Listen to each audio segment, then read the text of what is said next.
Hello all, I am Ritesh Chauhan, working as an assistant professor in Computer Engineering Department of Mahatma Gandhi Institute of Technical Education and Research Center, Navsari.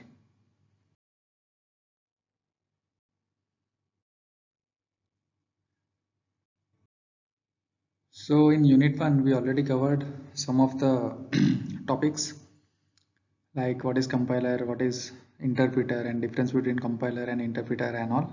Now we proceed with the topic various types of computer languages, what is flowchart and algorithm, and the difference between flowchart and algorithm.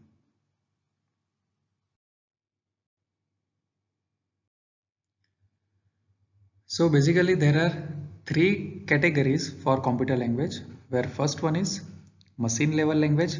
It is also known as low level language, which deals with 0 and 1. Assembly level language, where we have some mnemonic code, like for addition we have mnemonic code like add, then we will deal with the registers. And third one is higher level language, that we already know that our C, Java, these all are our high level language. So first one is machine level language. So computer directly understands this language. It is a language of zeros and ones, which is binary numbers. So advantages of this low level languages, it is very fast in execution. Why? Because there is no need to put the translator like compiler and interpreter. Okay. So the code is directly understandable with the to the computer. That's why it is very fast in execution.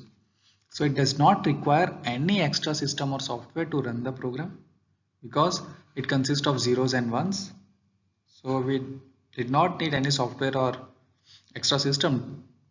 Okay. Third one is translation is not required. That I already told you that translation is not required. So what is the disadvantages of this language? So programs are long and difficult to write and understand for human. Okay. For example, I have to write hello, how are you in printf. So I have to write the code in 01 of printf also 0 1 1 0 0 1, and how are you also in 1 0 0 1 1 1 1. In this code I printed hello, how are you, suppose. So if my code is of 2 pages, then it is very difficult to understand where I write for which code. Okay. So it is difficult to debugging also. What is debugging? Bugs means there is some error. Okay. So debugging means we are resolving that error. So if I have any error in any of this code, it is very difficult to debug. So it is not portable. We cannot transfer from one machine to another. Also, programmer requires detailed knowledge of architecture of microprocessor so that we can use 0 and 1 instead of writing printf or scanf. Okay. So this is a simple example of low level language. So processing or execution time is very fast compared to high level language because it requires translator and then it will be transformed into the 0 and 1. Okay, that's why.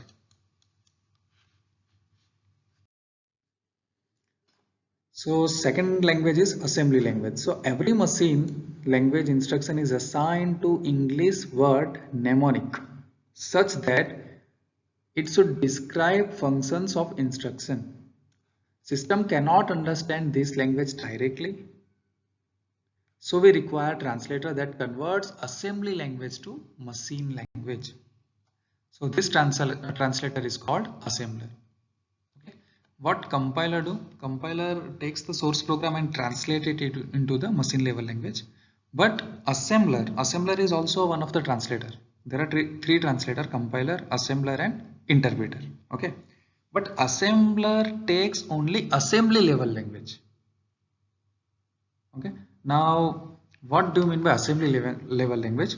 So in that language, this type of coding is used. For example, add. I have to add two numbers. So first I have to move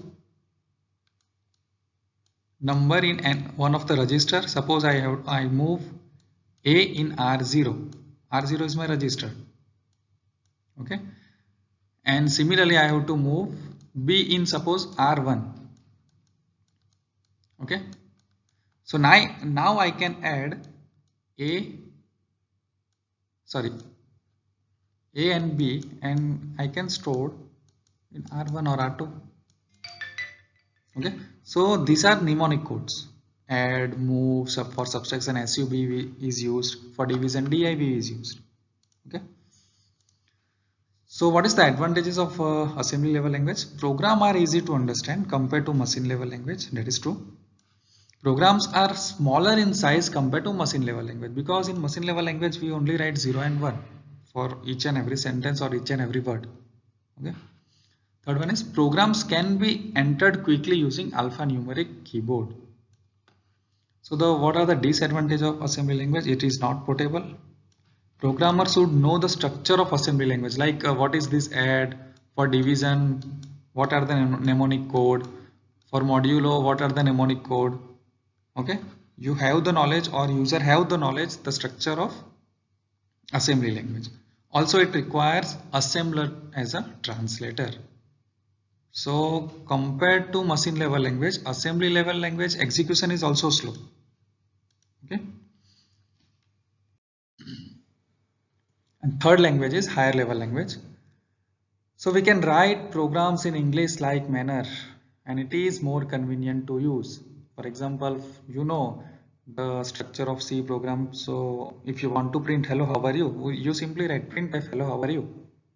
Okay, it is a English like manner language. Okay, so programmer can perform complex tasks by using high level language with less efforts.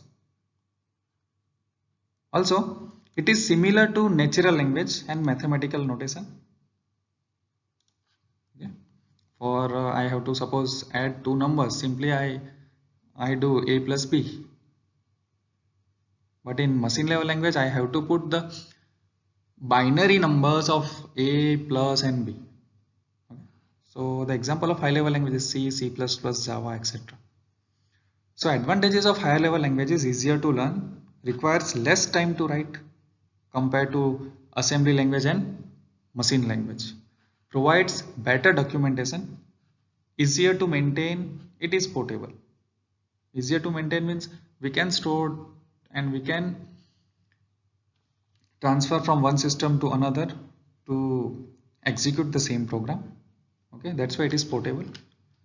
So disadvantages of high level languages, it requires compiler or interpreter, as you know, to convert the high level language to machine level language. And obviously programmer needs to learn the structure of high level language. Okay, suppose I have to do the code in C language. First I have to learn the structure of C language, then and only then I can easily write, or it requires less time to write. Okay, it is bit slow compared to low level and medium level language because it requires compiler or interpreter as a translator. So we have total three types of language. First one is low level language, that is machine level language, then assembly language and high level language. Okay. So the next topic is flowcharts and algorithm. Let's see one by one. Now what is flowchart? So simple, it is a flowchart is a pictorial or graphical representation of a process. Each step in the process is represented by a different symbols and contains a short description of the process or step. The flowchart symbol are linked together with arrows showing the process flow direction. Okay, the flow of all the process will be shown with the arrows. This pictorial representation can give step-by-step solution of the given problem. Okay, what is the advantages? Easy to draw, easy to understand the logic, easy to identify the mistake by non-computer person also, because we are using pictorial form. Okay, and fourth one is easy to show the branching and looping.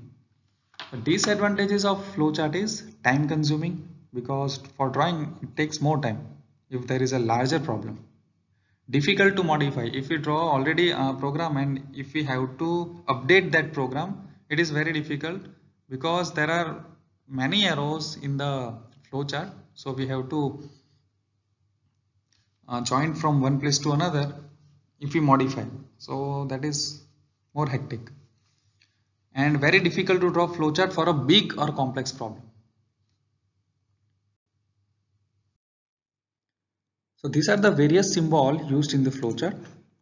First symbol is used for start and end in the flowchart. So this symbol denoting the start and end of the flowchart. So in the beginning and at the end of the flowchart, we have to put this symbol. Second symbol name is action or input output. Okay, this symbol is used for action or input or output. This symbol is used to read input data and output or display the information. For example, when we read the number or character from the user, so we use this symbol, and for printf also we use this symbol. Third one is this rectangle. It is used for step or to demonstrate any process. So this symbol is used to represent the process, for example, arithmetic operation, data movement, etc. Suppose we have to do a program for addition. So in the flowchart, we have to show the process in rectangle shape, like C equal to A plus B. Okay, or if we take any if statement, for loop, these all are going to represent in this rectangle shape. Okay. Fourth one is decision. This shape denotes decision. So this diamond shape are generally used to check any condition or take decision for which there are two answers, yes or no. Okay, suppose I have to check one variable, it is equal to 0 or not.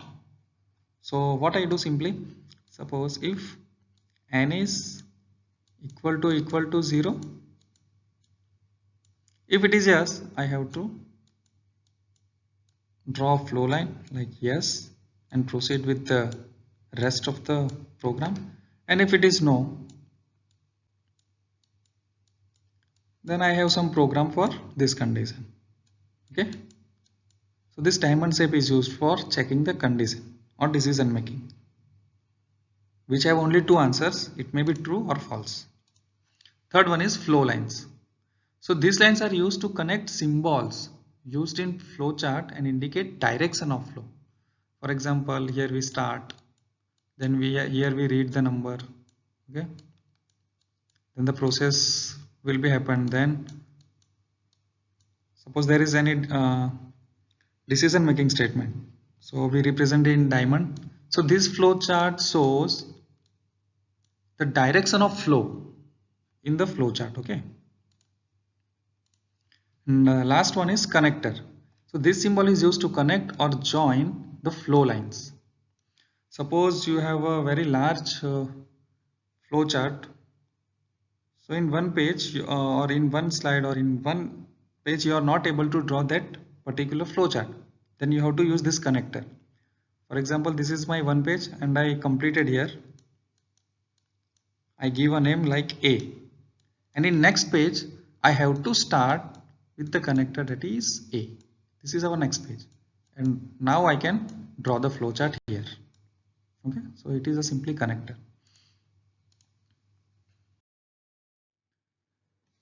So these are some examples for flowchart. For example, this oval shape is used for start and end. Okay, this arrow is used for showing the direction of the flow. Then this parallelogram is used for input and output. Okay, read X means we are reading from the keyboard and we have to print that particular number or variable. This rectangle is used for processes or steps. For example, here we do x equal to x plus 1. Okay, and this diamond symbol is used for decision making. Is x is equal to 5? If it is yes, then flowchart flow will go in this direction, otherwise in this direction. Okay, let's understand with the example. So this is an example to find whether the given number is even or odd. Okay, so first we have to start with the oval symbol. In the oval symbol you have to write a start. Then obviously we have to read one number from the keyboard. I am using the variable, suppose no for number, read number. Okay, suppose I put 5. So here the condition will be checked if that number is number mode 2 is equal to 0. 5 mode 2 does not equal to 0 because it has reminder 1. So no, so we have to print the given number is odd and process will stop. Suppose we enter the number 4. So the number mode 2 is equal to 0, condition is true, then that our compiler will print the number is even, then it will be stop. Okay, so this is a flow chart to check the given number is even or odd. Next we see what is algorithm. So algorithm is a step-by-step logical procedure to solve a given problem. Also flowchart is also step-by-step procedure to solve a given problem. Then what is the difference between that flowchart and algorithm? In algorithm, it is written in natural language like English. Okay, whereas in flowchart we have a pictorial representation. So the advantages of this algorithm are easy to write, human readable technique to understand the logic. Algorithm, we can write algorithm for the big problem in very less effort compared to flowchart. So disadvantage of algorithm is difficult to debug. If there is any bug, then it is very difficult for the larger problem to debug. Okay, difficult to show the branching and looping. Jumping goto makes it harder to trace some of the problems. Okay, suppose we use goto step 4 or step 5, it is very difficult to trace some of the problems. So this is an same example to write the algorithm for the given number is even or odd. First step is start, input the number, you can write enter the number. Okay, because in English like manner you can use any language, but you have to describe the steps, step 1, step 2. You can write here enter number. Then suppose this is a variable no. So if number modulo 2 is equal to 0, we have to check. If yes, then you have to it will be go to step number 5 if it is true. Okay, if it is true, then and only then this go to statement will be executed. So we can easily say the given number is even. If number modulo 2 does not equal to 0, then we simply print the given number is odd and go to step 6. Okay, here we are not writing go to step 6 because after step 5, step 6 will be executed. Okay, so this is a algorithm to find the given number is odd or even. So there is a simple difference between algorithm and flowchart. In flowchart we have using pictorial form. In algorithm we are using English language to write the every step. This is a difference between flowchart and algorithm. It is a pictorial representation of a process in flowchart. It is a stepwise analysis of work to be done. Okay. In flowchart solution is shown in graphical format, but in algorithm solution shown in non-computer language like English. Flowchart is easy to understand as compared to algorithm. It is somewhat difficult to understand compared to flowchart. In flowchart, it is very easy to show branching and looping compared to algorithm. So in flowchart for big problem is impractical, but algorithm can be written for any problem.